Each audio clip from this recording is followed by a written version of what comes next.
Okay, hello everyone. Welcome to Being Patient Brain Talks. I'm Deborah Kahn, founder of Being Patient. Today we have joining us Mary Lou Falcone.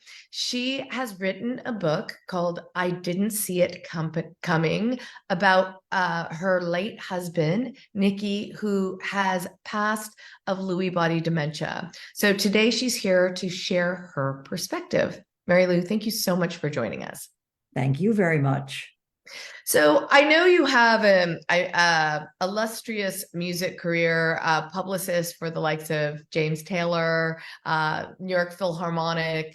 So you were a busy woman and are a busy woman. I can only imagine what it was like to have a career and then suddenly have a husband with Lewy body dementia. So let's just start first with what were some of the first signs and where were you in your life? The first signs were in 2016, in the fall of 2016. And what I saw was some forgetting, but Nicky was 73 or 72, and I thought that was not too abnormal. A little paranoia and a little bit of anger, which he never was an angry person, and repeating himself. And then a really telling one was taking anywhere from 20 to 30 minutes to write a check.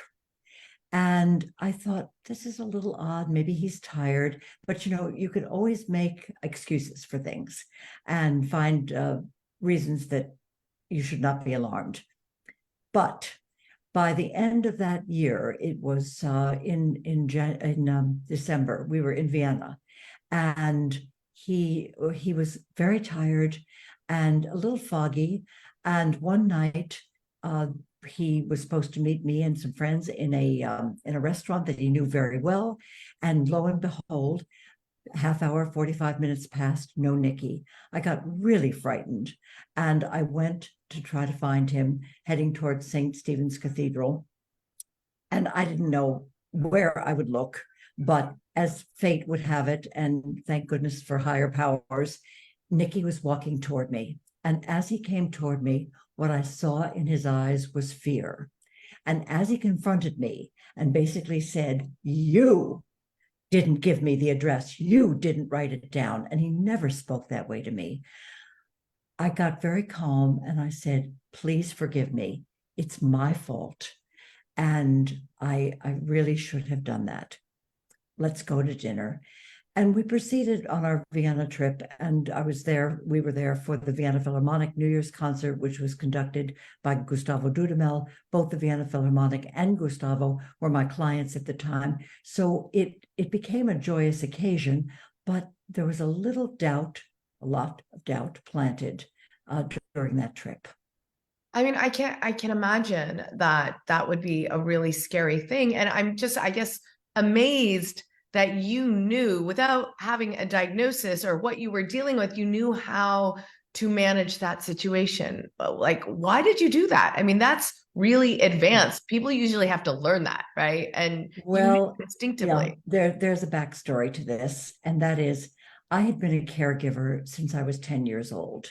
My dad had a massive stroke when he was 37, and as I said, I was 10. And I became the caregiver for my dad and for my younger brother and sister, while my mother held down 3 jobs to keep our family together. And a child thinks they can make anything happen.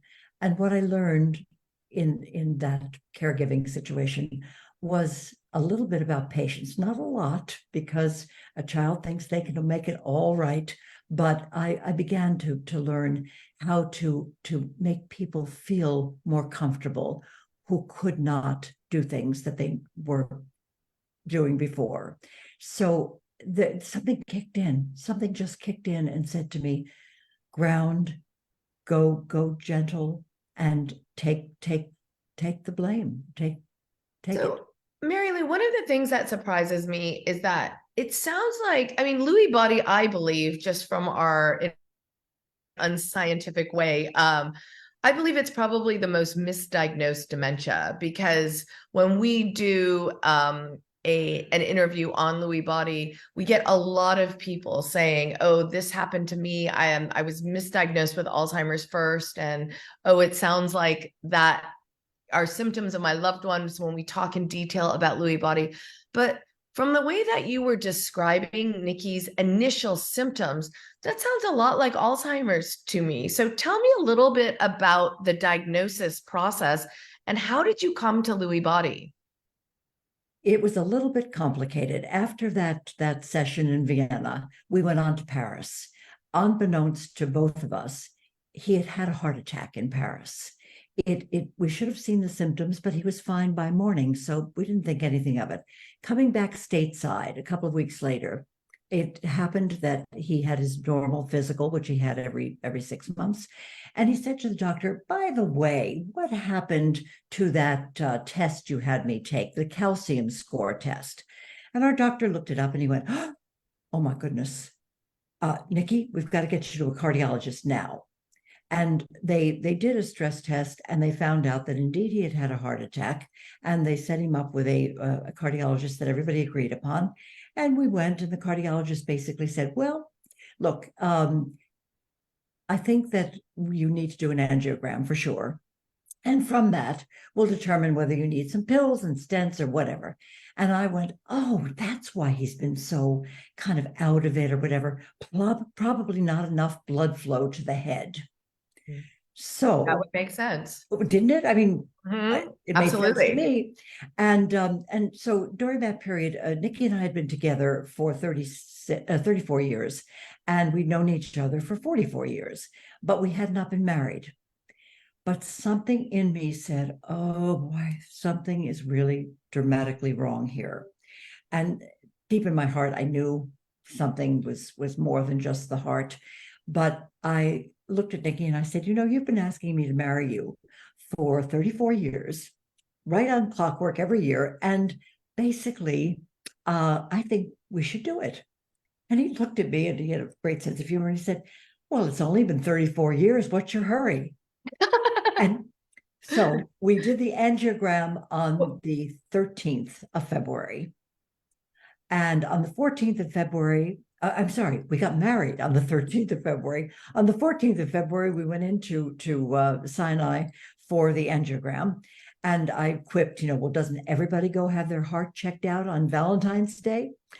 And on the 15th, he was in surgery, became triple bypass.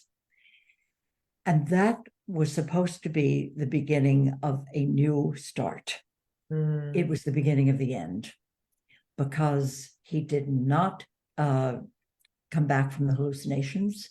The hallucinations started with the anesthesia, which was quite extensive, and he didn't get stronger, and he kept losing weight. And Nicky was a very thin person, so he couldn't afford to lose weight. I watched this for about a year, hoping that maybe he was just a slow healer. You know, he was now 73, maybe. By 2018, we switched physicians, general physicians. Our new physician said, you know, you're asking me about an MRI, because I asked for a baseline MRI. And he said, let's watch a little bit longer. As he was watching, we were in Stockholm, and we were there for a big event that I was running.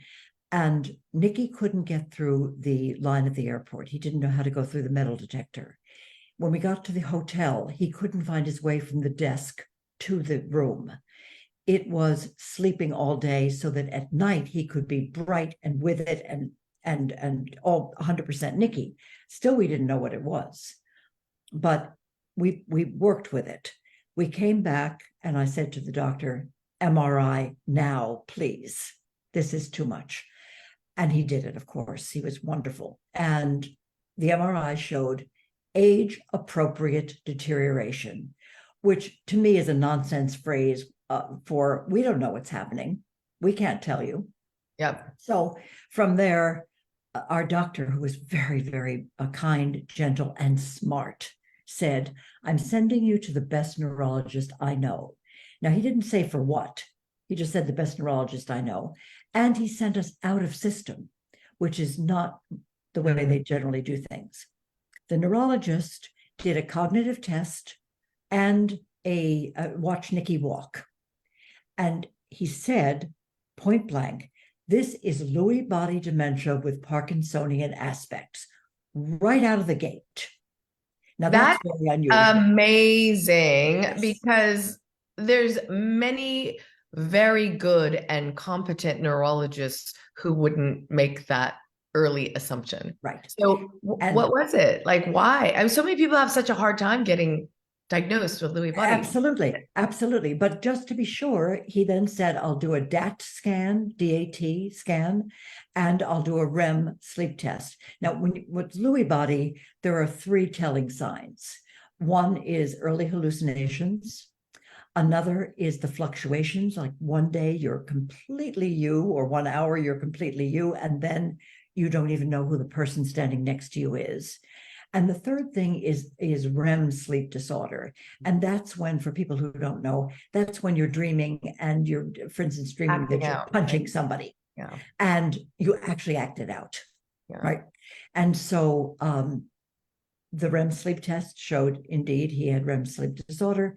The DAT scan showed the alpha synucleins, which are the Lewy bodies, which basically are rogue proteins. They're proteins that go tangled and rogue and reconfigure. And that's why I think people can fluctuate in and out of lucidity. They don't just damage and stay. They have a pattern to them that they take on. That's simplifying it, but that's basically it. And so we were lucky. We were very lucky because most people, it does mimic Alzheimer's. It does mimic Parkinson's, which sometimes it is also, and it mimics psychiatric disorders. So that's why it's so hard to get a handle on it. I want to talk a little bit about the hallucinations because there's people who we've interviewed before, Dawn Hart, who I bring up quite because I think this is just such an incredible symptom. When he ate what was salty tasted sweet and what was sweet tasted salty, it took him, he went to 6 neurologists, no one diagnosed him. Mayo finally said, that's a hallucination. You have Lewy body, right? So I'm wondering in Nicky's case, what were the hallucinations like? Because for a lot of us think of hallucinations as people coming out of the walls or, vivid, like Disney type hallucinations. Yeah. Which they can be. Yeah. Which they can be, yeah. But with Nicky, it manifested itself in an interesting way. First, it was audio hallucinations. Nicky had been a rocker in the 1950s, a rock and roll idol, teenage idol, and on the same stages as Johnny Cash and Patsy Cline and Wow. Jerry Lee Lewis. So he was a for real. So music, was very important to him, and audio was very important, although he was losing his hearing. And that's also a symptom in all of this.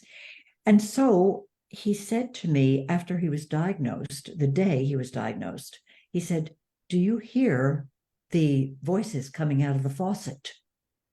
And I said, no, but I know you do. Do you hear the music coming out of the pillow? No, but I know you do. And that's how it was manifesting itself early on. Then there were visual hallucinations, the little animals. I remember one when he told me he woke up from a dream and he was looking around the room and I said, what is it? And he said, well, there are squirrels running all around the room and they're running under you. And I have to go in the living room and check to make sure that they're not there. And I think we need to buy a $17,000 bed to replace the bed we're in. And I went, okay. It wasn't malevolent, but it was weird. Yeah. Tell me a little bit about the timeline for because how long did he live with Lewy body for? From diagnosis, it was 16 months, which is very fast. I've never heard of anything so fast. Yeah. Is there any explanation why some people can live with Lewy body for years and years and years and others it goes that quickly? I don't think so. The longest case that I've heard of, Norma Loeb, who runs the Lewy Body Dementia Resource Center, her mom had it for 18 years. Nicky's is one of the shortest cases I've ever heard. I think that a couple of things. First year he was pretty strong. He was able to hold his own and it was okay. And then in the second year, in the last 5 months or so, the pandemic hit. Mm. And I think that caused an isolation that was necessary. And with that isolation came some cocooning. We were able to cocoon, which was a beautiful thing in many ways. You know, it doesn't all have to be doom and gloom. There can be beautiful moments, and there were. As a matter of fact, when Nicky was diagnosed in March of 2019, he said three things to me. The first was, I've always wanted to meet your father, and now I'll have my opportunity, which was his way of telling me he knew he was dying. The second thing he said, and I live by this every single day, is we have had a great run. We cannot be sad. And the third thing, which touched my heart, and I worked very hard to maintain it, and I'm proud that I could, was, please, Mary Lou, help me to keep my dignity. And that's very important for caregivers to know. I absolutely 100% agree. And I think about this with my own mom, but how do you do that? How do you do that? Okay, well, you put on, as the Italians say, la bella figura, the beautiful face. But you have to believe it, because the person who's across from you feels what you're feeling. They may not be able to articulate it. They may not be able to understand it. They may not even be able to speak at that point. But I believe that your loved one is in there and feeling. So the kind touch, the touch on the face, the kind word, the loving kiss, you know, whatever it is, really does make a difference. And so I'm not saying it's easy, because it's not. But when the going gets rough, you need to take a deep breath and leave the room and go someplace where you have a pillow waiting, into which you scream. And I think that if you say heck, damn, darn, it doesn't do it. I would scream the F word at the top of my lungs into this pillow, because there's something that gets released. And then I would take a lavender sachet, and I would take one of those yoga breaths and inhale. And when I'd calm myself, I'd go in and greet Nicky with a big smile and a hug, because it's not his fault. Nobody asks for this. Who would? Absolutely. That is such great advice. Mary Lou, tell me a little bit about why you felt the need to write I Didn't See It Coming. Like, what do you want to accomplish by publishing this book? Well, I'll preface this by saying I was the person who, for 50 some odd years, would say, whenever I was asked, and when are you going to write the book, meaning the tell-all about my clients, etc., and the answer was never. I am never writing a book, period, the end. But about 3 months before Nicky died, he looked at me one day in one of those lucid moments and said, Mary Lou, you have to write. And I thought to myself, write what? And then he passed. And I knew in the moment that he passed what I had to write about. I had to write our love story from the standpoint of our journey, hope, and resilience. And I had to do it for other caregivers, because when I went to our very brilliant neurologist, who got the diagnosis right out of the gate, for which I am grateful, and I asked my questions, what can I expect? What is this going to look like? He wouldn't answer me. Not one word, except to say, you're going to find more out from people who are dealing with this than you will from anybody else. In that, he was correct. I still think he could have been a little bit more forthcoming, but that's... Do you think he wasn't telling you because he just didn't want you to know? He didn't want to make you depressed and like... No. And because a friend of ours had died of Lewy Body dementia about 3 years before this diagnosis. And when I talked to his widow, she asked me who our neurologist was, and I told her. And she said, oh, you are so lucky. He was ours. And he walked me through every step of it. And I went, wait a minute, are we talking about the same person? And we were. So she had guidance all along the way. by the time I got to the same person, there was no guidance. Something happened. Something, I mean, I can only speculate, and that would not be fair because I don't know. But something happened to this man between the time she had him and I had him. Yeah.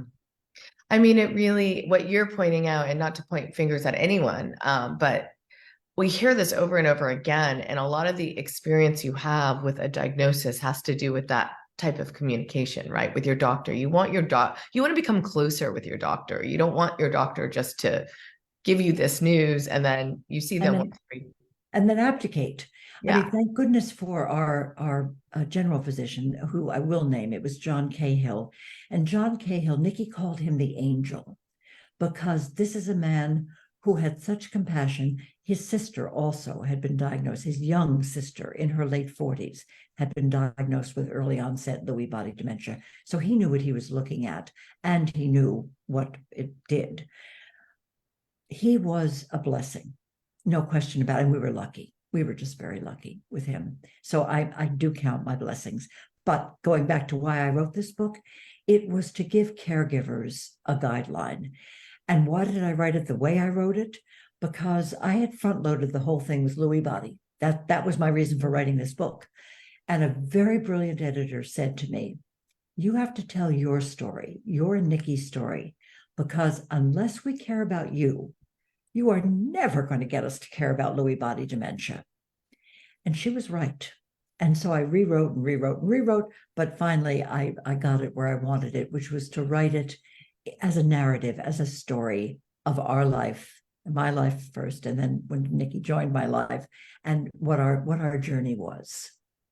Well, I think I'm a love story, I should say it is, right? I mean, yes. Did you write it like a love story? I do because what you remember are stories. Yeah. And what you remember are, yes, the sad parts, but you remember the happy parts too. And I really did want to point out that there's a lot of joy in the agony. There's both. I so respect that you say this, and I so believe you. But I think that most people aren't like you. I think it's very, very hard to get to that space. I think and I see it within my own family. That's a hard thing. Like that's a hard. Like you seem very positive, and you knew intuitively how to preserve your relationship with Nicky, right? As well. Yes. Yeah. But remember, I had a role model called my mother, and nobody had a harder life than my mother did. Yeah. And I won't go into the details, but my father's illness alone, she was 38 years old. He was 37 years old, prime of their lives. And he lived. I mean, they misdiagnosed my dad when he had a stroke. He lived, but he never spoke again for the rest of his life. And to watch them communicate, to watch this, you just have to, at least I had to, embrace that as something to emulate. And maybe I'm not normal. I would say that it's something I work at to be positive. I do deflect negativity. I have my whole life, and I prefer to dwell on the positive. And I've made that a mantra. And that's the best way to live. That makes a long, happy life. Can I ask you a little bit of a difficult question? And I'm asking you this because it comes up a lot from our community of readers. How does someone die of Lewy body dementia? That's a very good question. What happens is, and in Nicky's case, remember there was also Parkinson's present. So the walking became difficult, and finally a wheelchair had to be employed, which I call the chair with wheels, because I refused to call it a wheelchair in his presence. He was having trouble with his hands. He couldn't hold a fork. He couldn't cut. I remember one dinner we went to with a whole group of friends, And one of my colleagues sitting next to him noticed that he was having difficulty cutting, and therefore she just reached over very gently and cut up his meat, So there was that. There were swallowing issues. Swallowing became hard. There's incontinence, bowel incontinence, urinary incontinence. It happens because your muscles will not function as they had. In those instances, I would just say he gets so embarrassed and so upset. And I would say, that's what washing machines are for. Don't worry about it. It happens. We'll make it right. I mean, meanwhile, you want to tear out your hair because the mess is the mess. But that's what you do. But I think that it's toward the end, the lucidity with Lewy Body, it comes in and out, as I said before. And Nicky wrote a poem about a month and a half before he died, which I found 3 months after he passed. And this poem described his descent into Lewy Body, what it felt like from his perspective. Now, he had been a writer also for Esquire magazine, so he was a for real writer as well as his other great talents and artists, etc. But this poem was so powerful. And as I watched him decline, and there were days when I would say, Nicky, do you know who I am? And he'd say, no, but that's all right. Or we'd always sit at the dinner table, even when he couldn't walk, we'd wheel him in and just so we'd be together. And at the end of dinner, I knew he couldn't stand up. So I would reach over and ostensibly to hug him, but to lift him as I was hugging him. And we had a ritual and it worked. At the end, he made a choice a week before he passed to stop eating. He just stopped. 2 bites of chicken salad that particular day when we were visiting with his favorite godchild, who was 3 years old, and his niece. And he stopped. And I was told by a nurse friend of mine, when that happens, offer, but do not force. 2 days later, he stopped drinking. No liquids, would not take anything. And, you take a wet sponge and just make sure that everything keeps lubricated, but that was it. When that day came, it was a Thursday and he died on a Tuesday. So he was 4 or 5 days away from passing. When that day came, I called all of our close relatives and close friends to come over to say their goodbyes. And they came that evening and they said their goodbyes. They went into the bedroom. He was bedridden, but came back into the living room and I heard a voice and it was Nicky from the bedroom. I thought, whoa. So I went in and I said, what is it? And he said, I want to get up and go into the living room. Clear. I said, fine. Put a robe on him, took him into the living room. Deborah, I'm here to tell you that he said goodbye by name and thank you to everybody in that room. Then looked at me and said, I'm very tired. I have to go back to bed. And that's how it ended. When he finally took his last breath, I was holding his hand. My phone pinged. I looked away for 1 second. And in that second, he was gone. But it wasn't horrible because I knew he'd chosen his moment. I just knew in my heart. Yeah, that actually is beautiful, the way you describe it. And it was. And, of course you're sad. But yeah. But with Alzheimer's, with Lewy Body, with any of these dementias, you're dying a little bit every day. And so is your loved one that's watching this. Yeah. And so when the end finally comes, there is a rejoicing that the agony is over. Yeah, absolutely. And, we all, when we have a loved one with dementia, we just pray that the end is not painful. I think that's what weighs on me is I don't want. I don't think it is. Hospice is wonderful and they bring in the end of life kit and the morphine is there and the morphine helps. And they also ask you if you want an oxygen mask. And instinctively, I said no. But then I called our doctor and said, should I have said yes? And he said, no, you're right. Your instinct was right, because I felt that anything on the face, anything that was intrusive would actually be negative, not positive. Yeah. And that's why I said no. Okay, we're pretty much out of time, but I do, Mary Lou, want you to end on a happy note. And after writing this book, how do you want people to remember Nicky? Oh, I want people to remember Nicky as he was described in the hundreds of condolence letters that were sent to me, which is, he made us feel like the most special person in the room, with his love, with his kindness, and with his generosity. And that's the Nicky that everyone remembers and misses. What a beautiful story. Everyone, buy the book. I didn't see it coming. Is it on Amazon? Can people get it on Amazon? They can. Yes, absolutely. Okay. We can post a link to the book. If you're interested in reading it, please do order it. I so thank you for sharing this story. I think, these types of interviews and books are so helpful to people. And thank you for writing it. It's really important. Thank you. Thank you very much for the opportunity to share. And may I one last word, and that is to all caregivers out there, please know, even in your loneliest moments, you are not alone. And that's why I wrote this book, to make that message clear. Thank you, Mary Lou. That's so important. If you've missed any of this interview, we'll repost it on beingpatient.com.